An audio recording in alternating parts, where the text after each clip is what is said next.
Good evening, everyone, and welcome to City Stadium in Richmond, Virginia. It's round number 4 of the 2014 Lamar Hunt U.S. Open Cup. It's the Richmond Kickers from USL Pro entertaining Major League Soccer's New England Revolution. I'm Mike Neville, along with Ryan Hines. As I mentioned, 4th round of the U.S. Open Cup, and the top of the league as far as Major League Soccer, the New England Revolution. Ryan in town paying a visit to the Richmond Kickers, and they've got some explosive players.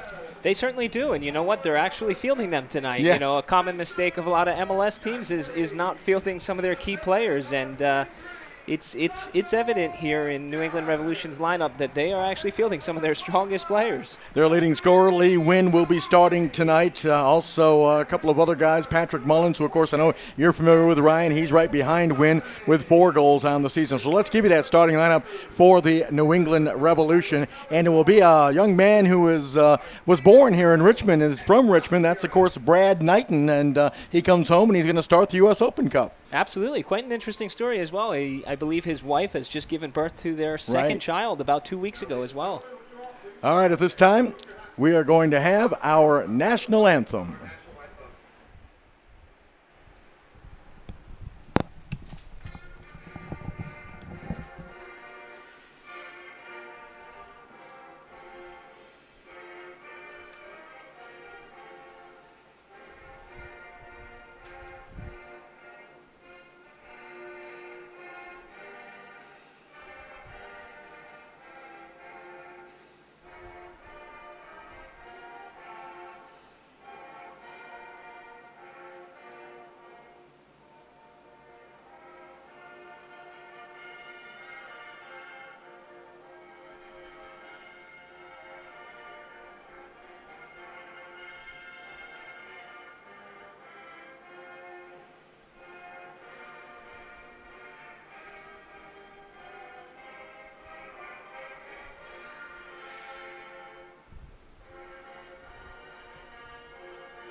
So the Richmond Kickers, as I mentioned, moving on to the 4th round of this Lamar Hunt U.S. Open Cup, and they're at home here at City Stadium. As you see, the teams exchanging handshakes to start this one. Our refereeing crew for this evening, our center referee is Daniel Fitzgerald. The referee's assistants are Adam Wickenkowski and Bill Dittmar. The 4th official is Mark Gorak, and the starting lineups will remain for the New England Revolution. We mentioned in goal, it is Knighton. Also starting for New England this evening is Steve Newman. Chris Tierney also starting for New England, as well as Diego Fagundes. As we mentioned, Fagundes has 4 goals on the season. We mentioned Knighton in goal. Also, Jose Gonsalves is starting as well.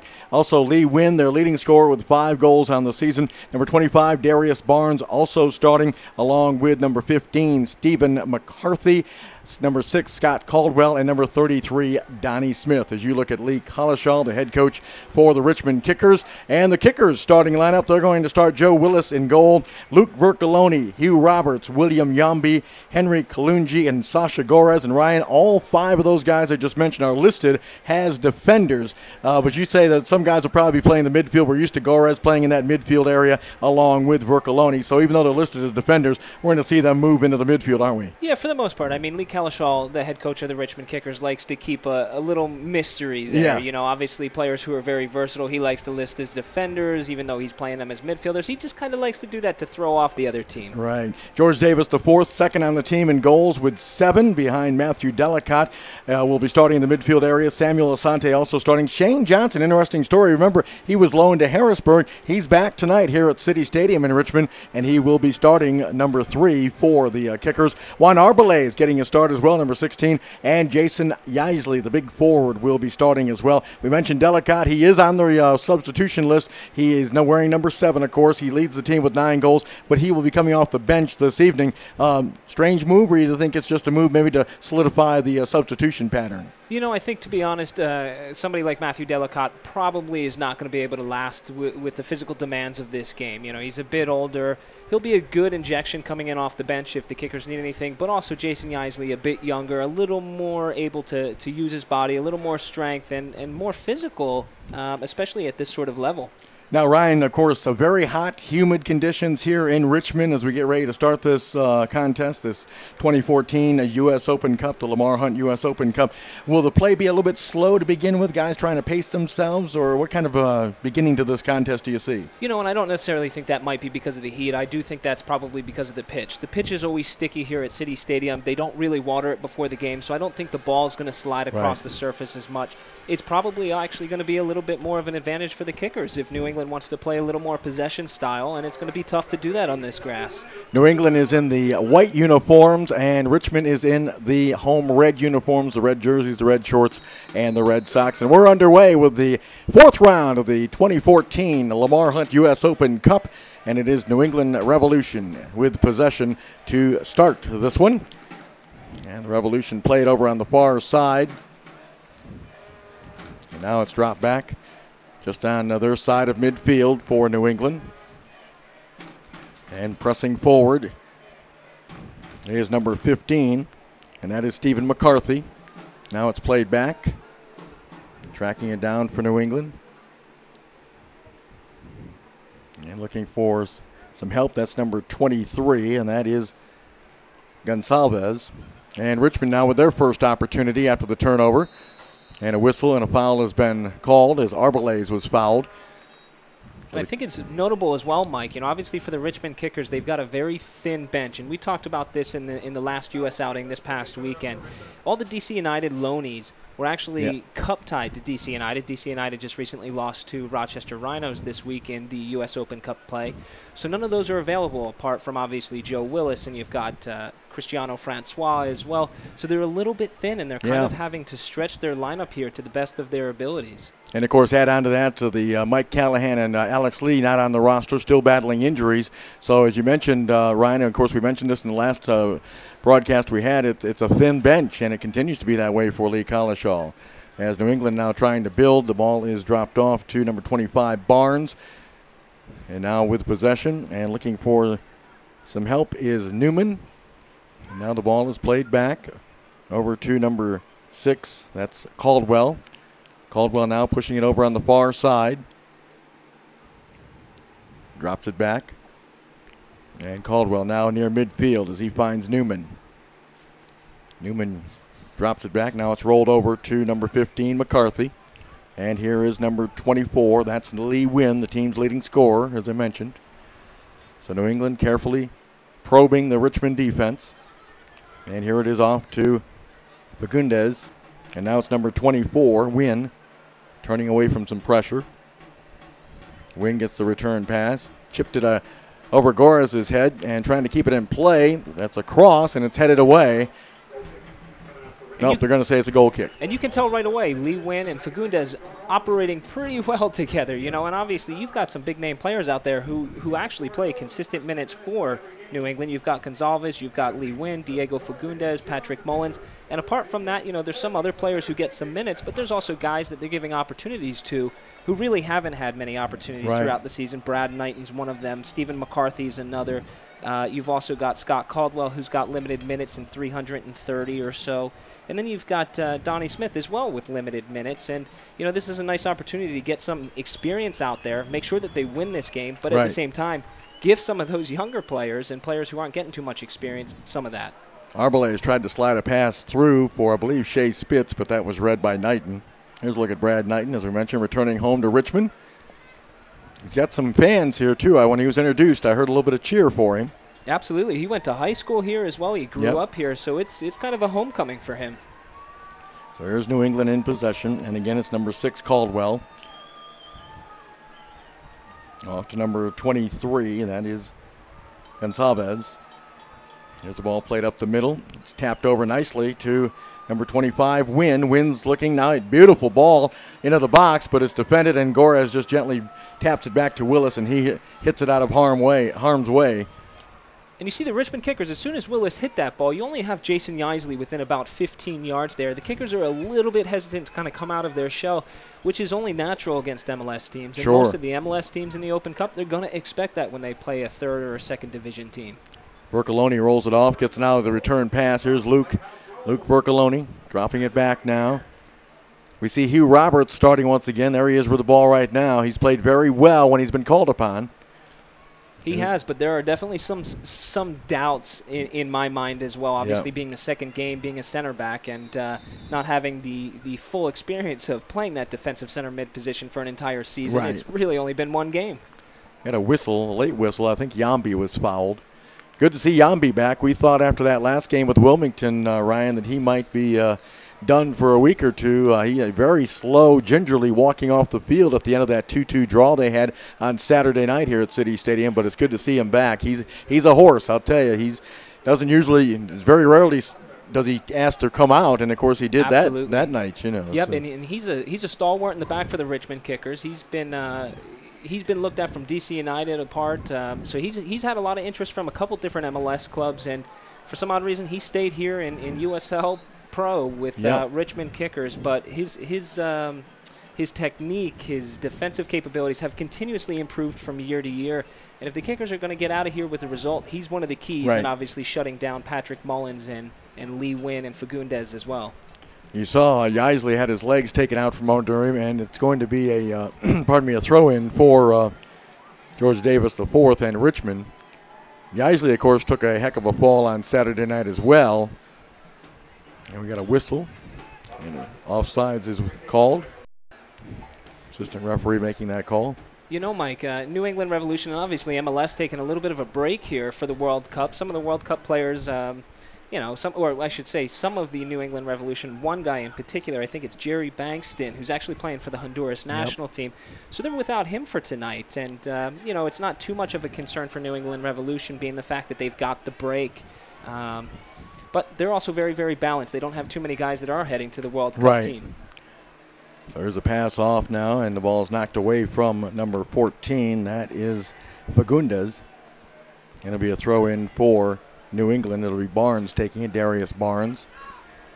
There's always going to be that question, Ryan, of how serious do the MLS teams take this? Now, last year, of course, the team that won the U.S. Open Cup was DC United, and they had such a horrendous year. It was really the only bright spot, I think, on their season. But and you mentioned New England playing a lot of guys that have been starting all season for them. Of course, Lee Wynn, their leading scorer, and Mullins and so forth. So it is nice to see that New England is putting out a very good team. But I just wonder how important a game this is to New England, do you think? You're right, Mike. And obviously they are playing some of their players, the big-name players, and that's serious. And that in itself lets you know exactly how serious they're taking this. And Jay Heaps is taking this. And the other instance of that is, like you mentioned, DC United wound up winning last year, all but despite a garbage season. DC United having a great season so far. If I'm not mistaken, they're first in the Eastern Conference, and they're outpacing right now New England Revolution, who's second in the Eastern Conference. So, it just goes to show what sort of livelihood you get if you do progress further within the Open Cup, and it's just proof that Jay Heaps is taking it serious when he's got big guys out there right now. And as we mentioned, DC United cannot defend their U.S. Open title U.S. Open Cup title because they were knocked off in Rochester last night, 1-0 the final. They had to withstand a couple of lightning delays. So it's weird. They have a terrible season last year and wound up winning the U.S. Open Cup. They're having a very good season this year, and they get knocked out in the fourth round. So absolutely, and it's notable for anybody who's listening to this as well. If New England Revolution wins this, they would play Rochester Rhinos, and they would do that. Oh, there's a goal! And, Ryan, there it is again, those set pieces. It's a corner kick, and it's knocked in by number 15. Stephen McCarthy. Yeah, McCarthy. Ball placed right on his head, and just like that, New England's on top, 1-0. And if you haven't been able to tell, Stephen McCarthy's had kind of a face guard on, and as soon as he scored that, he kind of jogged over and took that off. And I'm not too sure if that kind of came off of his face. I don't know at this point if he's got a broken nose or what he has at this point. But, obviously he's a little bit affected by that header right there. He's not celebrating a terrible amount, more concerned with what's happening with his face. So it's been a bugaboo all season for Richmond on set pieces, particularly, Ryan, corner kicks. Wilmington scored at least one goal in that 2-2 draw on Saturday night off a corner kick. And we see, again, Caldwell doing a nice job of jumping up. Pretty much, I think there was a Richmond player there, but he just didn't jump with him, and he directed the header into the back of the net. And just like that, it's 1-0 early. The New England Revolution on top. Yeah, McCarthy's a big boy back there as well. Yeah. You know, most center backs are pretty big as well, but Richmond kickers have had a lot of trouble tying players up and not allowing them to kind of get those free headers. That's Newman taking the kick, and boy, he just did a nice job of coming in and snapping the header into the back of the net. Late reaction. I'm not sure who that was that made the late reaction for Richmond, but yeah. And you know, Mike, nobody was within him when he started his run. Nobody had a hand on him, so he had a straight run at the ball, and it looked as though Richmond was almost doing a zonal marketing on the corner kick. And you know, those, from my point of view, they're not always the best, and you exactly see why, because somebody gets a running start, and when they connect with the ball, they don't need to do too much. So here's Jambi playing it to Vercoloni, right? Or excuse me, it was Jambi. And now here's the ball pushed over. Gorez taking a look, trying to hook up with Asante, but he couldn't break free from a couple of defenders. Well defended that time. Chris Tierney, number 8, was on him, along with number 23, Gonsalves, also with him. And then Knighton had no problem in snaring that cross. So 1-0, the New England Revolution on top off the corner kick. Here's Jambi for Richmond getting some challenge. Pops it up in the air near midfield. Asante, he's not going to win that header because he's just a little too short. Sorry. And here is Kalungi now. And you can see Hugh Roberts down, slow to get up. Roberts is limping around. Here's the ball played off now to Vercoloni. Vercoloni being hounded. Goes to the far side. Onside is Richmond. Arbelaez plays it back. Kalungi back to Arbelaez, trying to get a little give and go. Too much. Goes over the sideline, throwing, but Hugh Roberts still laboring.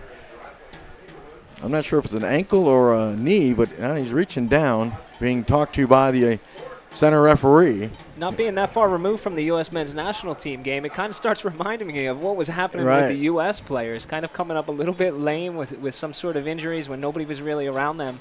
But certainly concerning for Lee Kalishaw because his bench is so thin at this point. I also think it's notable, Mike, Luke Vercoloni was an ex-New England Revolution player for quite some time. I believe probably 4 or 5 years ago. I'm not too sure if he got any first-team minutes or if he was just on the reserve team, but this is probably just a little bit of motivation for him as well. Arbelaez took a tumble and was looking for a call. Center referee Daniel Fitzgerald says play on. And now Gorez knocks it away. And nice job of stepping through. Well, Roberts was healthy enough to come through there and break up that pass as New England now regains possession, leading it 1-0 off the goal from McCarthy. Here's number 24. That's Lee Wynn. Playing it over to his teammate, Gonsalves, who's been very solid early in this contest for New England. Back now to 18, I believe that was Fagundes. Yeah, he was taken down. Into the cross, and it's knocked away by Kalungi. There was no New England Revolution at home on that one. Really turned on. That's got to be a goal. Yeah. There's Johnson battling, and now it's picked up by New England. Ball flicked forward and trying to chip it, but Kalungi got a foot in there. And here's New England threatening again, but again, Kalungi with a nice job to break that. Kick it out of his area. And here's Wynn. Arbelaez watching him. 1-0 New England. They scored on a goal from Stephen McCarthy off a corner kick. Newman with the corner kick. And here is pass off on the far side now as New England again trying to mount their offensive attack. Gonsalves with it. Now off to Caldwell. There's Caldwell on the far side. Ball dropped back, and Caldwell hit it, and then Yaisley was tripped up, and there's the whistle as Jason Yaisley took a tumble after a trip from Scott Caldwell. And it's going to be a lonely job for Jason Yaisley up there tonight. You know, he's the only guy that's high up the field, and what Richmond's going to try to do is try to find his chest, try to find his feet, allow him to hold it up. But it's going to be a lonely and long night for him. This is the 2014 Lamar Hunt U.S. Open Cup. It's round number 4. from City Stadium in Richmond, Virginia. Mike Neville and Ryan Hines along with you. 1-0 New England on top on a very hot, sticky night in Richmond. And Roberts went up to try to get ahead on that, but a nice job by Knighton as he came out and hauled it in. Look at the quick restart by Knighton as he finds Fagundes. And Fagundes now puts it into the box. And Yambi was able to knock it out of play. It'll be a throw-in for New England. Well, the Revolution entering the World Cup break. The Revolution are one of the most balanced teams in Major League Soccer. They are scoring and goals against ranks. The Revolution ranks 7th in goals scored at 1.50 per game and are 8th in goals against average, 1.29. When you got that kind of balance, you're going to have success. So essentially what you're saying there, Mike, is it's going to be hard for the Kickers to come back into this game. Yeah. Here's Asante, and he drops it back to Roberts. Rolls it over to Yambi.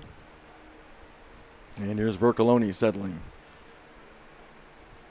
Nice ball to George Davis IV. He takes a look, takes a shot, and that one, not sure if that was on goal. Might have been just a bit wide, but it was a good job by George Davis IV deciding to take the shot. Certainly, when you're in the final third, you've got to look to shoot, especially against an MLS team. You know, you don't know how many opportunities you're going to get. And in that situation, I don't think Brad Knighton was really that nervous. It must have been a couple feet wide for sure. Right. But George Davis IV has to do a bit better. You don't know how many opportunities you're going to get. We're 20 minutes in, and that's the first shot we've seen from the Kickers. Yep. There's Knighton with the goal kick. Shane Johnson got a head on it. Roberts tipped it forward. And a collision.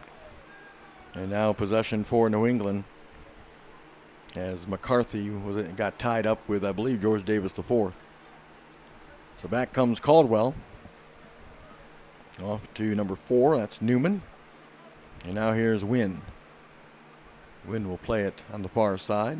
Gets the return pass. Off to McCarthy. McCarthy now off to number 25, Barnes. Back.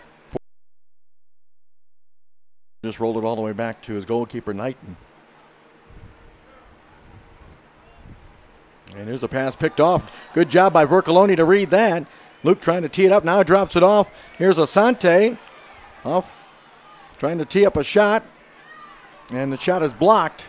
There's that Ryan, what we've been talking about with Samuel Asante. Looked like he had an opportunity to shoot that ball. Instead, he was looking for a pass. Got the pass over, but really kind of shut down that charge by the Kickers' offense. Yeah, you know, Samuel,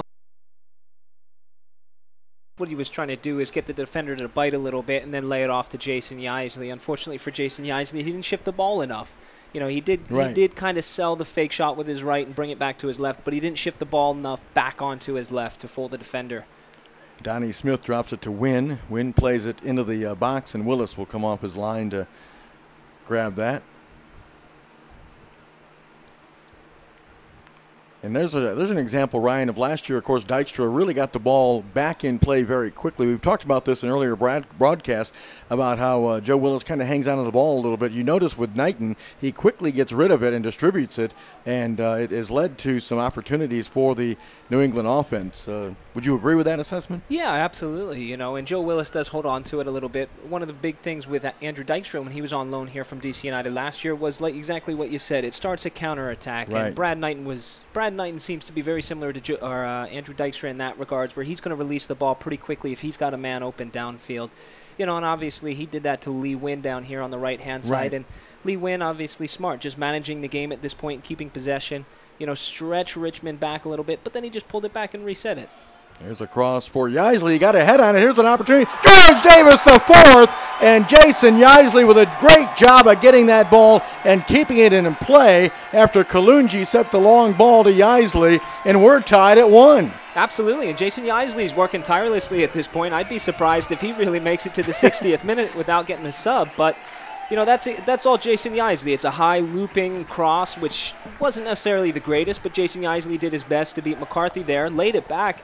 George Davis IV had everything to do at that point. Jason Yaisley put it on a platter for him, but George Davis IV hit it home a nice volley. And I was just saying previous to this, 5 minutes ago, you don't know how many opportunities you're going to get.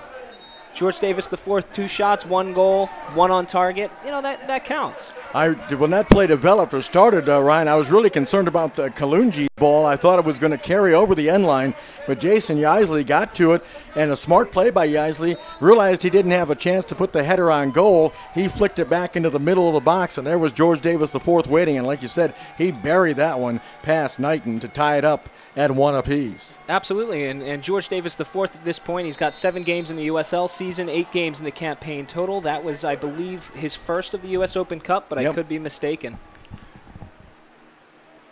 So here's Shane Johnson on the restart now. Now it's a different type of game. 1-1 tie in this Lamar Hunt U.S. Open Cup 2014 edition. It's round number 4.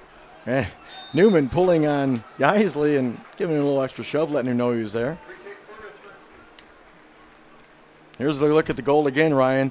There's the ball Vercoloni plays. Now, I really thought this was going to carry over the end line. It's kind of a floater, kind of a pop fly, if you will. Yeah, it wasn't a great cross. No, look at the Yaisley. Just a great job. You think, did he know Davis the fourth was there, do you think, or did George call for the ball, you think? No, he definitely did not know that George Davis the fourth was there. You know, obviously he may know in the vicinity that George Davis the fourth is, but really what he's just trying to do is keep that ball alive, put it back into a dangerous area, and it just so happened that George Davis the fourth was in a great area. So what you're saying is I'm giving Yaisley too much credit, huh? Not really, but kind of, yes. Well, Richmond doesn't care because it's 1-1 now, and it's a new match. Here's Wynn. Wynn's got some time. Rolls it off. There's the ball catching up with that. Nice job of controlling that ball that time was Darius Barnes. And here's Donnie Smith. Smith now plays it back. Here's Wynn getting the pass from Caldwell. Back to Caldwell now. Here's Wynn. New England again probing that Richmond defense, and we got a late whistle. Gorez is going to be whistled for a foul, but it was kind of a late whistle. And now a warning has been, a verbal warning goes against, I think, Vercoloni. Yep. Our center referee, Mr. Daniel Fitzgerald. So you see Tierney up there, Wynn's up there on this free kick opportunity.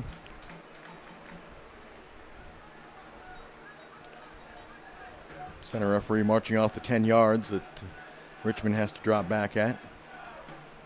Another dangerous set piece here, Ryan. About what, 25 yards, 22 yards, somewhere in that nature?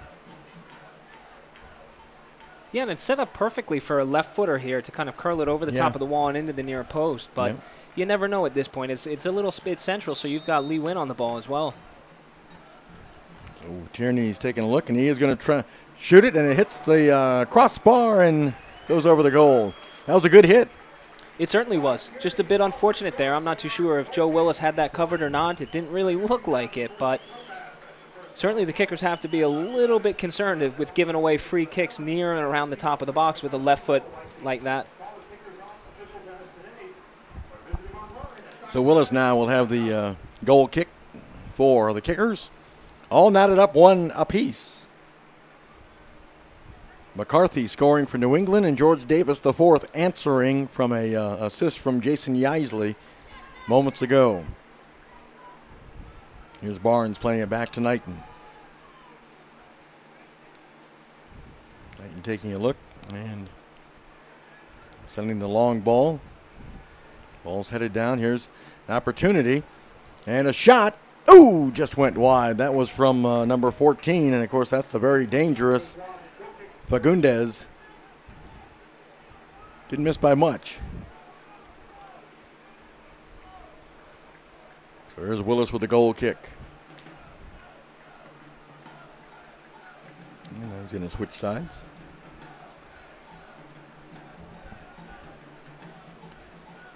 Willis again with the goal kick for the kickers. Ball flicked on. Here's Asante. And he was able to elude McCarthy and drop it back now to Roberts. Rolls it over to Kalungi. Kalungi to Asante. Arbolez sizing up the situation. And the cross into the box knocked away, and that'll start a counterattack for New England. Here's a Wynn. Lays it off nicely. Ball played ahead for Mullins, and Yambi read that and will play it back to Willis. He'll quickly send it up to Shane Johnson. There's Johnson getting a return pass. Shadows now starting to cover the field. Not sure if that'll cool it down any. It is a warm one tonight. It is. I think when I was driving on over here to the stadium, it was about 96 in my car. I believe it. And that was with the air conditioner on, right? Here's Knighton. Mike Neville, Ryan Hines along with you. It's the 4th round of the 2014 Lamar Hunt U.S. Open Cup. This is only the second meeting between these two teams, and the first one was in the U.S. Open Cup back in, I believe, 2008.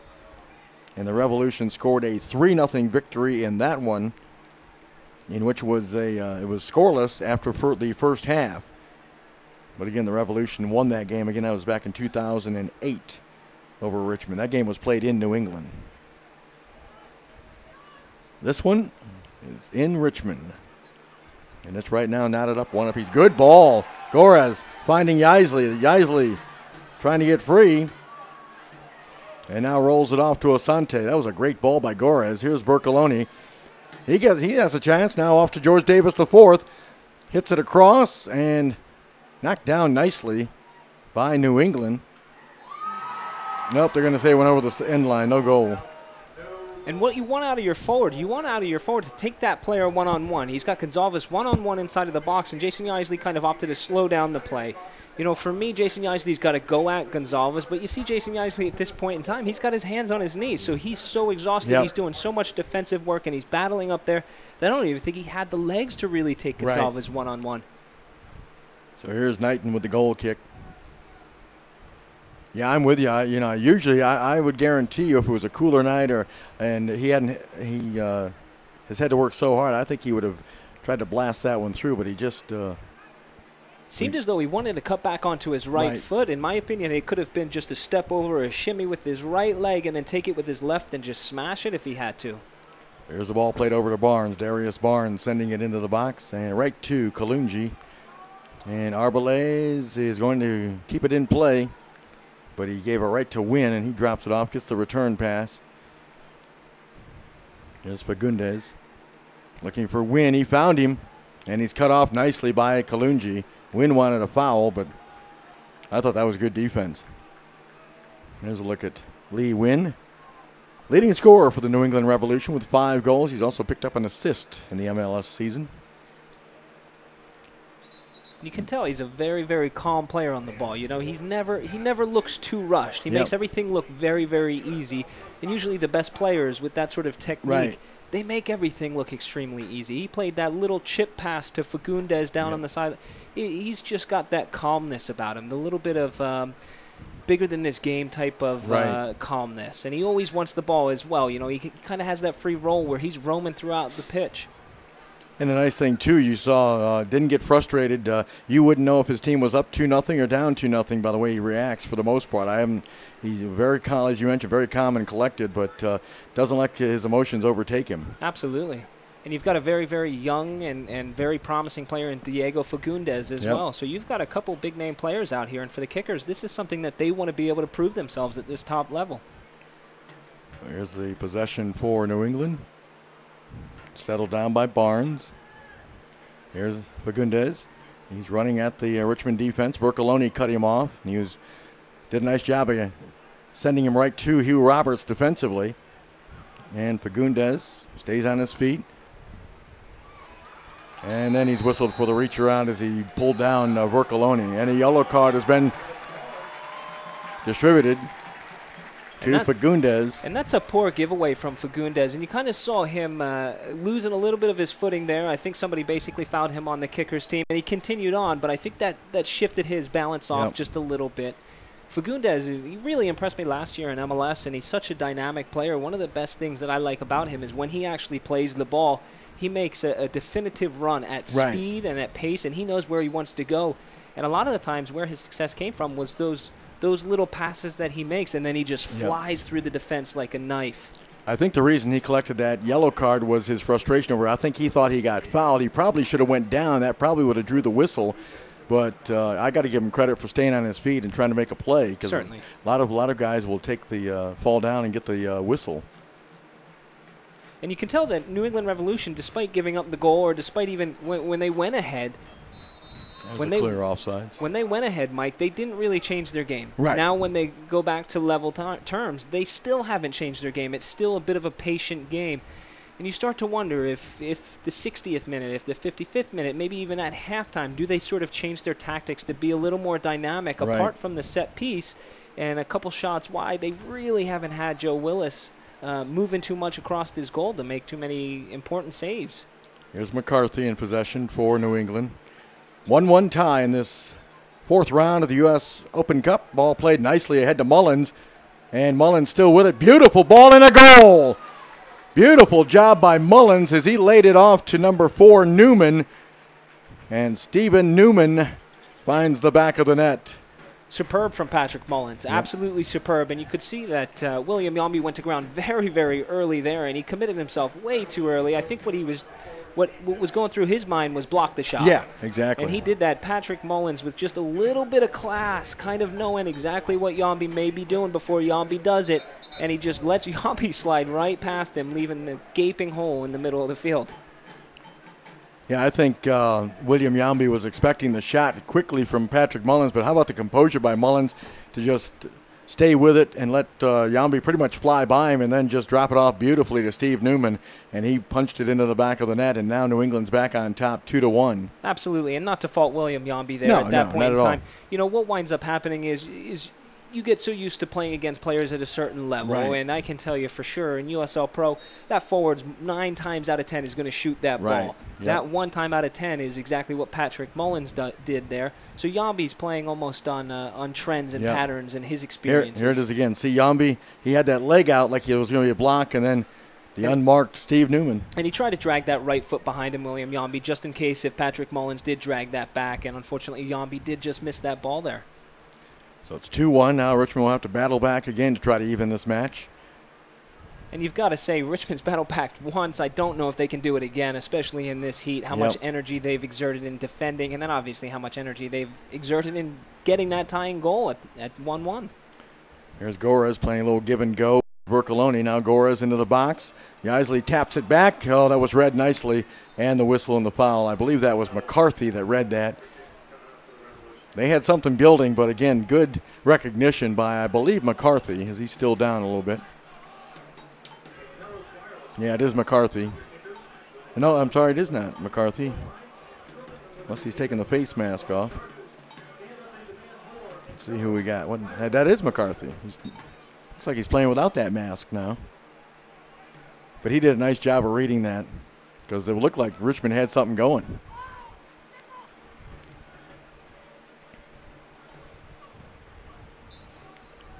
So here's Knighton. Long free kick.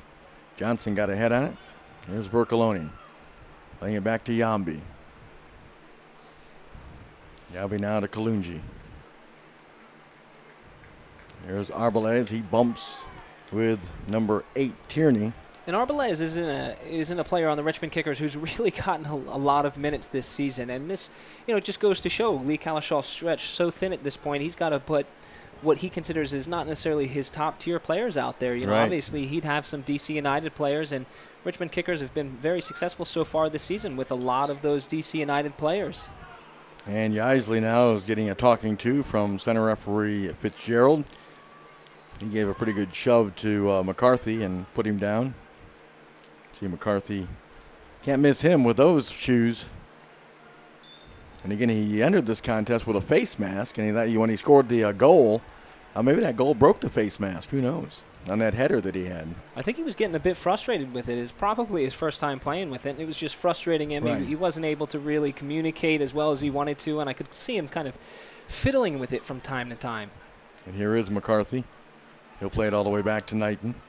2-1, New England on top, the visitors from Major League Soccer in this fourth round of the Lamar Hunt U.S. Open Cup. And Willis, a little miscommunication. Here's a shot and a goal. That's Patrick Mullins. There was some miscommunication between Yambi and Willis, and now New England has gone up 3-1. And that's just a mistake from William Yambi there. He's trying to flick that backwards to Joe Willis, and he just doesn't get anything on top of the ball and just leaves it very, very short for Joe Willis. And I believe that's Patrick Mullins that was able to sneak in there, just played around Joe Willis. Quite unfortunate from William Yambi, but a terrible, terrible mistake. And, of course, Yambi's frustration, he fouled. Of course, it's a goal, so it would be no penalty kick, but he certainly fouled Mullins after he got the shot away. But, of course, Mullins had a wide-open goal. Here it is again, Ryan. The long kick from Knighton. And then right here, Yambi kind of lets it go. He's trying to flick it backwards to Joe Willis. Okay, yeah. And he doesn't get anything on it, and it's a bit disappointing from William Yambi's perspective. You know, the worst thing about it, when you make a mistake as a center back or possibly as a defender, definitely when you're a goalkeeper, you know it costs you goals. If you make a mistake in the center of midfield, up top, it could be a counterattack or just wasted possession. A mistake there is so costly. You're down by 1 goal. Now you're down by 2 goals, and that's kind of a backbreaker here in the first half, going in at halftime 3-1. And how many times do we say when you're a forward, just keep running, you never know what's going to happen, and that's what Mullins did. He didn't give up on the ball, Ryan. He just kept running, and he was rewarded. And, of course, again, a hard takedown by Yambi in the box. It looks like the trainer gave a thumbs up to the coaching staff that he's going to be okay. Yeah, absolutely. And it wasn't necessarily an earned goal from Mullins' perspective. It was more Yambi kind of gifted that. You could have put a bow on that, and Mullins wouldn't have missed that. So now a huge task in front of the kickers, down 3-1. And, you know, looking back at that goal, I'm not too sure why Joe Willis kind of came out and just stood up completely. I'm not too sure why he didn't come out and race out to that ball with hands first in his chest. He kind of let Mullins have it a little bit. Right. Cross from Bercoloni's knocked away by number 6, Caldwell. So the kickers with a corner kick opportunity.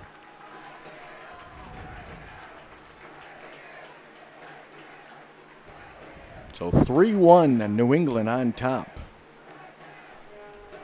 And those 2 goals were pretty close together. I would dare say probably less than 3 minutes apart. The corner kick. Gorez, he hit the referee with his attempted cross. And here's Caldwell. And Asante trying to run it down, and does. He's got some pressure now, but he'll get it back to his goalkeeper, Willis. And Willis will play it on the far side to Kalunji. And Yaisley is way offsides again. That's the second time tonight. Yaisley's been behind the defenders, but way offsides. And you know, Mike, it's going to happen from time to time. Jason Yaisley, he's got to do that lone job himself. And realistically, the kickers aren't looking to play the ball to his feet and work the ball up patiently. They're really just trying to find Yaisley with a hopeful ball in behind. And you know what? It can work. It can definitely work if they catch the defender sleeping there. So here's Brad Knighton. Enjoying his homecoming so far with his team up 3-1. To be honest, though, he's got a goal scored on him. I can't imagine he's enjoying it a terrible That's true. amount. That's true. And Hugh Roberts is whistled for a foul. As I think that was Donnie Smith. Yeah, Donnie Smith that went down from the foul.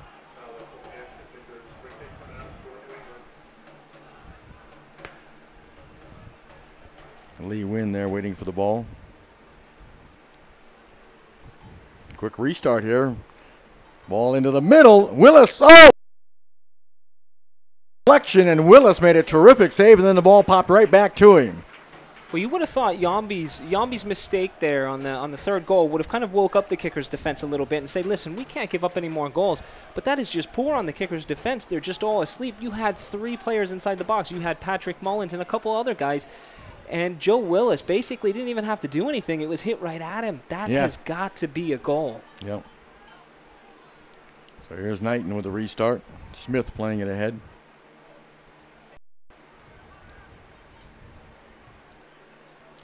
Ball played now over to McCarthy. And Caldwell comes back and gets it. Rolls it over now to Gonçalves. It's the return pass from Donnie Smith. New England just knocking it around now.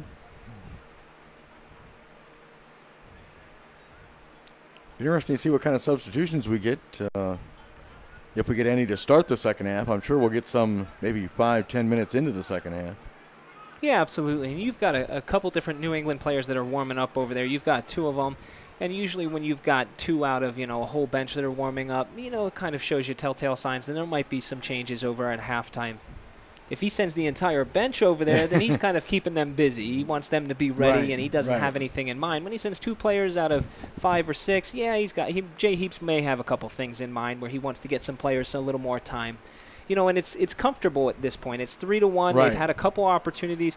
Whether or not he wants to get some of those players who haven't had a terrible amount of minutes in MLS, that could be. Right. Especially if they score another goal and they get extremely comfortable. There's Kalungi on the run for Richmond. Chips it forward. Asante trying to run onto it, and Will quickly into the middle of the box. Nobody there. And that's where you got the reluctance from the kickers going forward-wise. Yeah. Obviously, if they really, really want these goals, they're going to push forward as much as they can. And there's that chance from Patrick Mullins, and that's got to be a finish. And you can see there's 3 players. You've got Patrick Mullins, Diego Fagundes, and then I think you got Gonzalez there as well. Barnes, Darius Barnes venturing up in there. So even if Joe Willis gives up a rebound there, he's got Darius Barnes hopping right on that. Yeah, if that rebound goes to the left of Willis, that's an easy tap-in for Fagundes or for Barnes. Shane Johnson winning that header. Here is Fagundes. Often Johnson stepped in front of that pass attempt. Here's George Davis IV, the only goal scorer for Richmond tonight. And Yaisley goes down and also down, still down. And you've got to say, I'm not too sure if that's really a foul. Yeah, I don't agree with that call, but to be honest, the kickers are going to take what they can get at this point. That's Caldwell, Scott Caldwell, who was down but now up, and nice to see him running around, and doesn't look like it's too major of an injury, obviously. Now, on the flip side of the coin, Mike, we've kind of criticized the kickers on defensive set pieces, but they're extremely good on offensive. Right. Here's one that's hit pretty well, and Knighton read it off the line and hauls it in with ease. Not sure how much stoppage time was added. I didn't see them posted. There's Knighton. Johnson with the header. Here's Asante. Off to Yambi.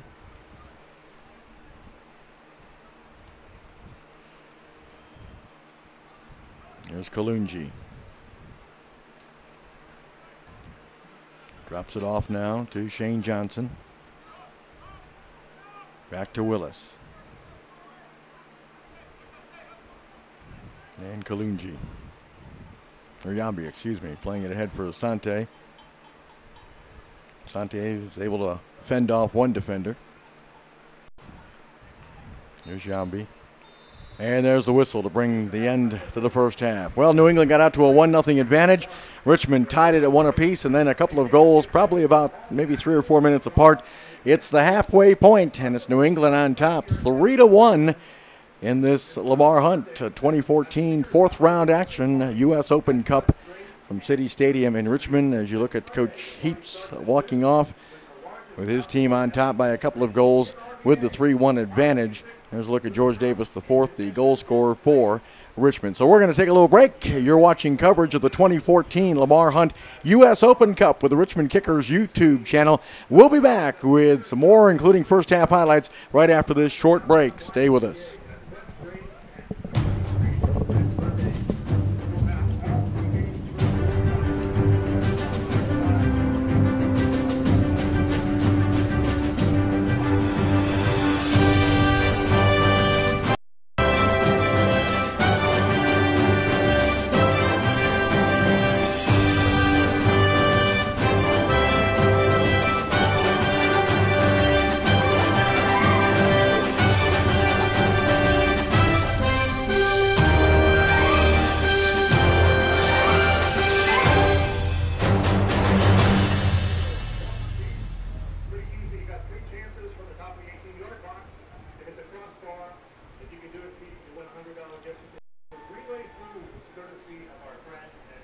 And welcome back. City Stadium in Richmond, Virginia. It is the fourth round of the Lamar Hunt U.S. Open Cup. New England Revolution from MLS. Major League Soccer taking on the Richmond Kickers, of course, here at City Stadium in Richmond, Virginia. Mike Neville and Ryan Hines along with you. 3-1 New England with the advantage. As I mentioned, they got off to the 1-0 start on the corner kick off the goal from McCarthy. Newman with the corner kick. And then moments later, Richmond would tie it up on a nice play by Jason Yaisley, to keep it alive and find George Davis the fourth. Ryan, it looked like Richmond was in pretty decent shape, but then I like to say 2 goals probably within 4 minutes of each other, maybe 5 at the most, has propelled New England here to that 3-1 advantage. Absolutely, and what you got to consider is Richmond didn't execute the plan to begin with, to kind of stay compact, not allow goals. And any lower league team, whether it's USL Pro, whether it's NASL, whether it's PDL, or even amateur teams, when they're playing an upper division team, is let's get into halftime. If we're up, that's a huge advantage. But let's get into halftime at a tie. 0-0. Let's hold them off the board. And after Richmond gives up the first goal, you've got to think they tighten things up, but they don't. And unfortunately, they really dug themselves a hole here at this point. And, of course, when New England went up 2-1, you think, okay, well, Richmond's still in pretty good shape. But then a defensive miscue, Yambi and the goalkeeper, Willis, kind of a miscommunication. And Mullins has an easy tap in, and, of course, he was taken down. But they made it 3-1. So you thought maybe – but then that third goal really hurts. Like I say, being down 2 goals at the break is very difficult. We mentioned how good New England was defensively in MLS play. So it's going to be a big hill to climb for the Kickers. Absolutely. And for the Kickers, they've got to come out here with the anticipation of, listen, this game isn't over yet. We've got opportunities, and that's just kind of the American way. We saw that with the U.S. men's national team the other day against Ghana. Ghana scores at the end of the game, and U.S. comes back, even though it's a German-American player, he comes back and scores 2-1. It's the American way. You don't really give up. You keep on scrapping, keep on fighting, that Rocky story. And if the Kickers can come out here and gain something on a set piece or kind of a lucky break, which is what I see happening at this point in time, it's not necessarily going to come off of something where it's dominant play. But if they can do that, then they've got an opportunity to come back into this game. And looking down at the field now, I see Matthew Delicott kind of warming up. So it looks as though Lee Calishaw is going to kind of throw the kitchen sink at this point. What's he got to lose? 4-1, 5-1, or does he want to level the score? Yep, exactly right. All right, we're at the break in this 2014 Lamar Hunt U.S. Open Cup round number 4, 3-1 New England on top. We'll take a little break. We'll come back, and we'll join you for the start of the second half. Again, it is New England on top, 3-1 at the half from City Stadium in Richmond, Virginia.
Revolution goal.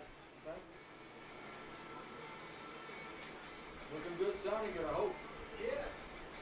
Some frame rate issues on my end, but so it's kind of skipping a little bit on the stream. Just a picture, everything else is going through today. Yeah, it's tough when you're doing, dealing with the internet.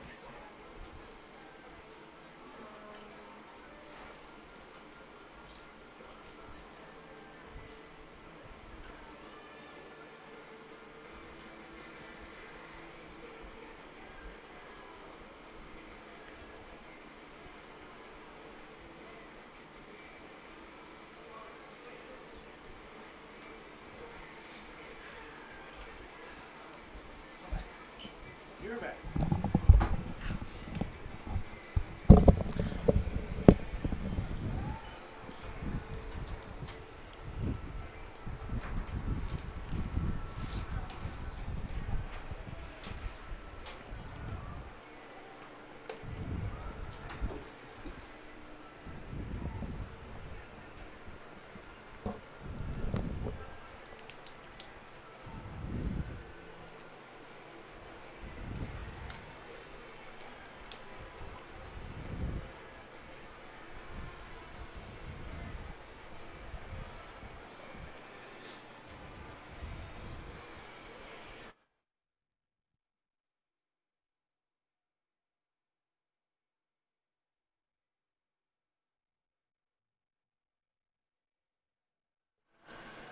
And welcome back, City Stadium. It's the Lamar Hunt U.S. Open Cup round number 4, 3-1 New England on top. Here's their first goal, Ryan.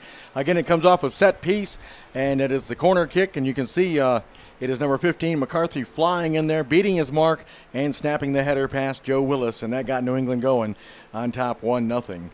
Then, of course, as I mentioned, George Davis IV tied it up at 1 apiece, but then, boy, you hate, maybe 2-1. You're in pretty decent shape, but 3-1 is going to be an awful difficult, as you mentioned, going into the break, uphill climb for the Richmond Kickers because we mentioned how good defensively New England is. Absolutely, and I mean 3-1 up is a bit difficult. With 2-1, it's not even in necessarily good shape. It's still a uphill battle. 3-1 at this point, and you've got a mountain to climb. Now, the Kickers have made a couple changes as well. It looks as though Matthew Delicott has come on. You've got Shea Spitz, who's coming on as well. Who for, I'm not exactly sure. It looks like Jason Yeisley might have made a straight swap with Matthew Delicott. Shea Spitz, not exactly sure who he's come on for. But you've also got New England Revolution guys who are kind of warming up over there, one of which is Kobayashi. Now, I did notice when Jay Heaps walked out onto the field, he was glancing over and he froze like a deer in headlights and looked at the Kickers huddle there. And it looked as though, he's trying to figure out who's coming on and what his tactics were. Right. Once he realized who was on for the Kickers, he shouted back to the New England Revolution huddle, and maybe it was just reaffirming some sort of tactics that they've talked about over at halftime. But that's another telltale sign that, listen, Jay Heaps isn't just here to take a stroll about, he really cares about this team and making sure that this is a good result for New England. Cristiano Francois, who just touched the ball back to Kalungi, is also in. So 3 substitutions to start the second half for Lee Collishaw and the Kickers. It is, as we mentioned, Francois, also Delicott, and Shea Spitz. I saw Shea warming up during the halftime break, so he's got some fresh legs. There's no doubt about that. And there he is right there, touching it back to Kalungi. There's Shane Johnson chesting it down, moving towards midfield. Now off to Gorez. Sasha to George Davis IV. He's being watched by Newman. Now Gorez plays it back. Here's Mullins, who really should have 2 goals. He had that one that Willis came up with a terrific save that he just couldn't get enough on it. And, Mike, the changes are Cristiano Francois has come on from Juan Arbelez. Matthew Delicott has come on for Jason Yeisley. And the strange switch here is Shea Spitz has come on for William Yambi, who is a center back. Shea Spitz is a left midfielder. And it looks as though the injury that we were referring to for William Yambi has kind of taken its toll on him at this point. Hugh Roberts has actually dropped to the center back position to take Yambi's spot, and they've shifted a couple players around to make sure that Shea Spitz can get on the left. George Davis IV has come in from the left into the center midfield, and it's going to be very fluid as far as Shea Spitz and George Davis IV. So the foul was called against Cristiano Francois, and here is Knighton with the free kick for the New England Revolution. As Roberts got ahead on that, here's Donnie Smith. Smith trying to maneuver around Kalungi. Drops it off. And Francois did a nice job. He was in a pretty good battle that time with Lee Wynn, and he won that battle. And now Spitz loses the battle off to number 8, Tierney. Tierney went down. He was looking for a call. Here's the ball chipped ahead. Delicott heads it right to New England. Here's Newman settling, flicking it ahead. Drop back. Nice job by Asante to read that. And Asante. Bercoloni taps it over to Sasha Gorez. Good ball to Delicott, and he hit it to no one in particular. There's Gorez settling. There's Sasha. Eyes up, taking a look. Good ball, and Spitz is offsides. New England has caught them several times tonight, Ryan, on the offsides. Absolutely, and you can see what Shea Spitz brings to the Richmond lineup, and he brings that ability to kind of run on a third-man run. Matthew Delicott, not the same style of player that Jason Yeisley is. Jason Yeisley wants to run in behind. He's a big body. He'll take it off the chest as well as a target. Matthew Delicott, more of a one-dimensional player. He's going to take it off his chest. He's going to be a target. He wants it into feet. He's not going to have the pace or the battle to kind of get in behind. But what he does have is he's got players around him who are willing to do that. And George Davis the fourth, when Matthew Delicott comes and shows for the ball short or off his chest, he's got Shea Spitz running in behind, and that's exactly what Lee Kalishaw is trying to do here on that third-man run. There's Tierney tossing it in to Wynn. Ball played forward. Here's Mullins. Patrick Mullins' cross attempt knocked away by Roberts. It'll be a corner kick for New England. Mullins has been extremely effective tonight, and he's holding his runs. He's staying on sides, and he's being able to really get these defenders for Richmond kickers to turn their backs toward or turn towards their own goal, which is always dangerous for the kickers as far as own goals. And obviously Mullins getting in behind is causing problems. Well, as we mentioned earlier in the first half, Mullins, 1 goal behind Lee Wynn as far as MLS scoring goes. Wynn with a team-high 5 goals and Mullins with 4. Here's the corner kick. And it's headed down. Delicott. And now it's Barnes. Darius Barnes working the end line. Him and Roberts take a tumble. And it'll be a goal kick. And, Mike, just to hit upon that as well, it's obviously speaks volumes of Lee Wynn. The fact that he's behind a forward, ahead of a forward as far as goals scored, and Patrick Mullins is more so that forward who's going to score you the goals. He's going to get in. I think Patrick Mullins has only played 9 games or 7 games so far with 4 goals. Lee Wynn plays as that withdrawn striker. He's kind of got a free-roaming, fluid role, but it just speaks volumes of Lee Wynn that he's scoring from the midfield for New England Revolution, and Vancouver Whitecaps at this point probably won him back on their squad. Here's the ball played back to the goalkeeper by Tierney and Knighton. Oh, Mullins running on, working on Hugh Roberts. He got the ball across, and then Kalungi. They're trying to hook up with Fagundes. And here's Bercoloni now on the run for Richmond, watched by Lee Wynn. Gorez quickly taps it forward to George Davis IV. Here's Bercoloni. Back to George Davis IV. Sasha Gorez directing traffic. Now Gorez with the ball. Sasha goes down the near side to Kalungi. Kalungi to Francois. Cristiano Francois. Here's Asante. And his pass is easily detected by New England, and here comes Newman on the run for the Revolution. Good ball off to Mullins. His first touch kind of eluded him. Mullins in a battle and pushed out of play that time by Kalungi.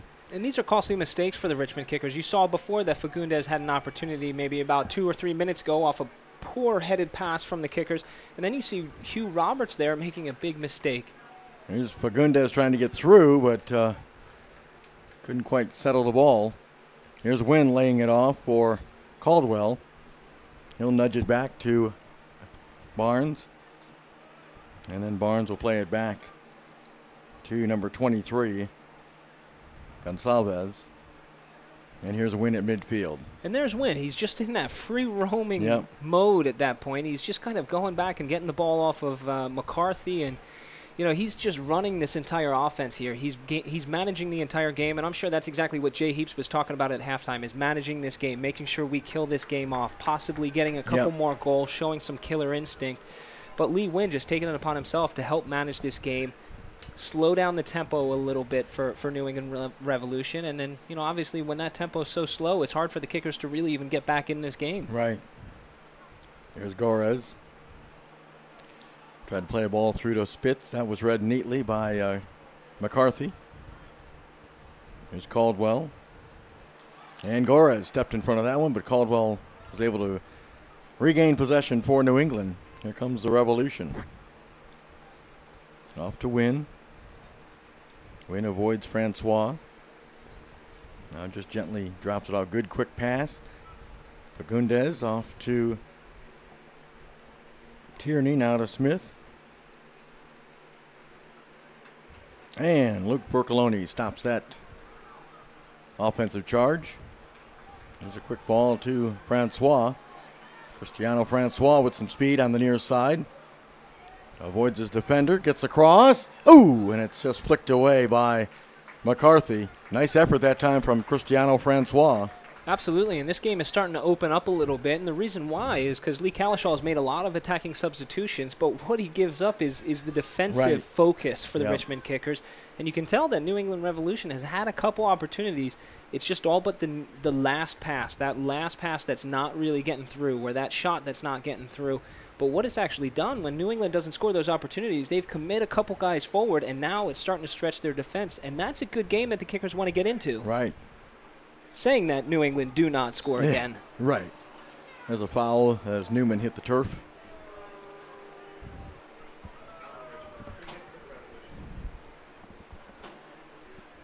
Of course, the shadows all over the stadium now as nightfall begins, but the temperature is still up there, that's for sure. With New England, as you mentioned, Ryan, trying to kill this thing off and just very calmly knocking around each other and trying to find holes in that Richmond defense. Absolutely, and it's on the Richmond Kickers at this point. It's on their onus to really get that ball back and kind of jam it down the throats of New England and possibly score another. For New England, the way that they manage the game is just keep possession of the ball, keep Richmond chasing. Richmond's got to chase this game, and they're going to exert so much energy trying to win the ball back that they're really not going to have that much going forward. But obviously Lee Kalishaw making those 3 substitutions as an attacking mind of frame. Here's Spitz rolling it off to Vercoloni. Vercoloni trying to get to the end line. His cross attempt knocked away by Caldwell. And they're going to say it's a goal kick. And, Mike, it's still 89 degrees here in Richmond. Can you believe that? Yes, I can. It's probably in a booth. It's about 189. It's really. It's 8:15 at night with 89 degrees. So the goal kick for Knighton and the New England Revolution. In round number 4 of the 2014 Lamar Hunt U.S. Open Cup, Mike Neville and Ryan Hines along with you and our great production crew. Hope you're enjoying our coverage. If you're a New England Revolution fan, you are, because they're on top 3-1. Here's George Davis IV playing it back to Sasha Gorez. To George Davis IV. And now Asante plays it back to Shane Johnson. Here's Roberts. Kalunji. So probably a smart move by Lee Kalishaw to take out William Yambi. He's been nursing that injury, and instead of giving up another 45 minutes or plus to him. Here's Shea Spitz now on the run. Spitz hits it. Oh, and he just failed to hook up with Delicott. Just a little too far in front of Matthew Delicott, but all in none, a great ball. And Mike, exactly what you were saying, William Yambi, you're at 3-1 here. No need to kind of risk something. Right. 3-1, and Lee Kalishaw is not folding his cards and saying, listen, I'm calling this game. But he's got defensive options, and that's what he does have here. He's got defensive options. May not be as good as William Yambi and as much of a leader as William Yambi, but at this point he has to make changes anyway, and why not pull William Yambi out and not risk it. On the flip side of that, you've got for New England Revolution, you've got a couple guys as well that Jay Heap's not really risking. You've got Kalen Rowe and you've got Kevin Alston as well, Shalry Joseph, that he's not risking as well. And it would be good to get some of those guys some minutes. Yep. There's Shane Johnson for Richmond. Spitz touches it right back to him. There's George Davis the fourth. Drops it off. Gorez hits it. And offsides. And there's that spark plug, Shea Spitz, looking to get in behind again. And, you know, I think what he's going to add, and I think it might have been a mistake for Lee Calishaw not to possibly have started him. Lee Calishaw started off as a more defensive type of lineup, but Shea Spitz is bringing a bit of that energy and that activity up top there. And New England Revolution backs McCarthy and Gonzalez have to kind of be careful with that. Shea Spitz is really, really looking to get in behind. There's New England in possession. Knighton playing it ahead. And Matthew Delicott with a two-handed push.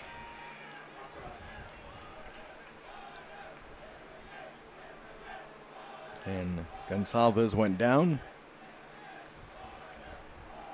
There's a good look at Jose Gonsalves, 23. He's been a solid player tonight for New England. And it looks as though Jay Heaps is going to make his first change here. That's Charlie Davies. And for most of the U.S. men's national team fans out there, Charlie Davies is definitely a familiar name that kind of rings a bell. He's kind of been on the outskirts ever since he was at DC United and was in the car accident. Right. And, you know, it's been tough for him trying to get back into the MLS fold. Yeah, a lot of folks were pulling for him after that accident, that car accident he had, and had a little bit of a spark with DC United, but as you mentioned, Ryan just couldn't hang on, and now here he is in New England. Absolutely, and why not give him some minutes? Sure. There's Johnson ahead to Vercoloni. Vercoloni in a foot race with Newman. Drops it off to Spitz, and Spitz couldn't knife a pass through. Here's Wynn. Well, I really like his game. He's very composed, in control. Here he is again, Lee Wynn. Back to Tierney, back to Wynn. Here's a Wynn on the run. Fagundes. Oh, good job of stopping that one by Tierney. That one was headed for the sidelines, over the sideline. There's Tierney. And the ball stays in as George Davis the fourth battles, and here comes Francois. He's got some quick feet. That was a great camera angle. He shows some great quick feet. You know, here's a turnover. Here's Wynn. As New England will regroup. Here's Donnie Smith.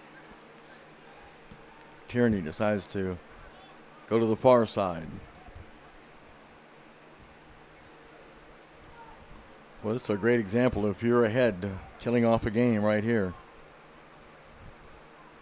Newman rolls it over. Ball played to Wynn, and his quick pass for Fagundes avoided him, and now Richmond will try to get the counter going. Here's Sasha Gorez. Sasha with all kinds of real estate. And Fagundes really not even challenging him defensively. And here's Spitz. Spitz gets a shot, and it goes over the goal. And Sasha Gorez is able to just take acres and acres of space there. Fagundes really kind of lazily just jaunting out to him, just making sure, hey, I'm going to keep you on the outside. But for Sasha Gorez, that's something he wants to see. He wants to be able to whip those balls into Matthew Delicott's head, and that's a long partnership, Matthew Delicott and Sasha Gorez, and we've seen them capitalize on it time and time again throughout the course of their careers, and also this season so far. So as you mentioned, Ryan, Charlie Davies is going to be coming on for Lee Wynn. Wynn gave them a terrific 60 minutes or so. Absolutely, and it's two completely different players as far as I'm concerned. Lee Wynn, he's got a ton of games under his belt so far this season, a ton of goals. Charlie Davies going straight in up top. You know, obviously Wynn kind of playing in behind of the forward and kind of that roaming role. Charlie Davies going straight up top. Here's Spitz trying to get in. He went down. Matthew Delicott tries to follow it up. Deli trying to get the right foot cranked and does, and then bangs it off of McCarthy out of play to be a corner kick for Richmond. Excellent work from Shea Spitz there, but you saw he couldn't really kick it into that 4th or 5th gear. You know, he's got a quick first couple steps, and he got to that ball first, but he doesn't really have the pace to kind of accelerate away from the defender. He's got that acceleration, but not that pace. And maybe against a USL Pro team, he might have been able to get away with that. Here's the cross into the box, and it eluded Vercoloni there. Had a wide open net, and now George Davis, the 4th, will track it down. He had an open net there. Brad Knighton kind of came out and just missed it completely. There's George Davis, the 4th. Chips it through. Here's Vercoloni. And it's knocked away. Here's a shot attempt on the follow. Here's Vercoloni. Richmond still in possession, still threatening. Here's the drop back now. To Asante. Headed in. Oh, just wide. What a great ball by Asante. And I believe that was Deli. Was that Deli that flicked it wide? It was, and that's what Matthew Delicott's going to bring for your team. He's going to bring a little bit of aerial prowess in there, a little bit of a big body in there as well. And, you know, he's done unlucky just to kind of miss that as well. But the kicker's putting a little bit more pressure on, and for me, the only opportunities I see them possibly scoring on are set pieces, corners, free kicks, and then also crosses. Right. There's Knighton. And that ball will go over the sideline, throw in. I'm extremely interested to see what Charlie Davies could do. I know he was at Randers FC in the Danish Superliga. He played a handful of games, probably about 20, 25 or so, and didn't score a goal. Obviously, it was New England Revolution who took a chance on him, brought him in on loan. I think that was back in 2013, and he's been there since. He's got about 3 games so far this season. Not too many minutes, but no goals as of yet either.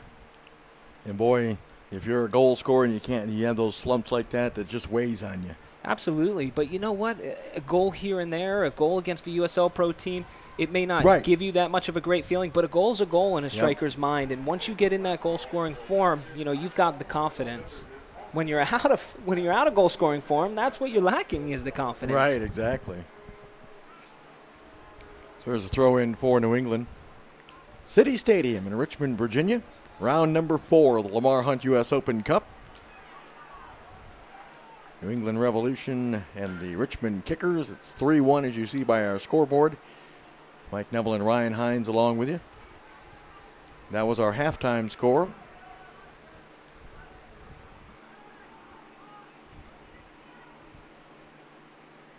Brad Knighton, the goalkeeper, who is from Richmond, grew up here. There he is. You know, Mike, and I know we've mentioned he's home. At this point, I bet you he wishes he was home, just having his second newborn. Right, exactly. And that's something that's probably painstaking for him. But you know what? As soccer players, you know, they all know and we all know it's just in the job. Exactly. It's what you have to do. Yep. Here's Gorez. His ball played ahead. Here's Delicott. He went down. Here's Francois, and I'm not sure if he was trying to hook up with Spitz, but it rolls harmlessly to Knighton. And congratulations to Brad and his wife on the birth of their second child. As I mentioned when he was introduced, there's got to be some family and friends in the fan base because they were cheering him. Absolutely, and it's starting to make me feel pretty bad. I played against Brad when he was playing for Carolina Railhawks. Oh. He's got 2 kids. I've got 0. Here's Willis off to Hugh Roberts. Roberts playing it ahead. And it's going to be tracked down. Nice play, right? Once again, I'll tell you, he's had a solid night, number 23. It is. Gonsalves. And you know what? As far as center backs within MLS, within USL Pro and NASL, there really isn't that much of a difference as far as some of their decision-making and their size and aerial winning abilities. But it's really their skill and their distribution. Oh, that ball skipped past Knighton. Delicott couldn't quite catch up with it. And it'll be a goal kick. And now New England fans start to realize exactly why I said don't give Sasha Garris that much time on the ball. Don't allow him just to kind of coast down that left-hand side. His left foot is very, very dangerous. And when you've got a big body like Matthew Delicott in there, who's got a great header of the ball, you can't give Sasha Garris that much time to put in a great cross. So Diego Kobayashi is getting ready to report in, number 16.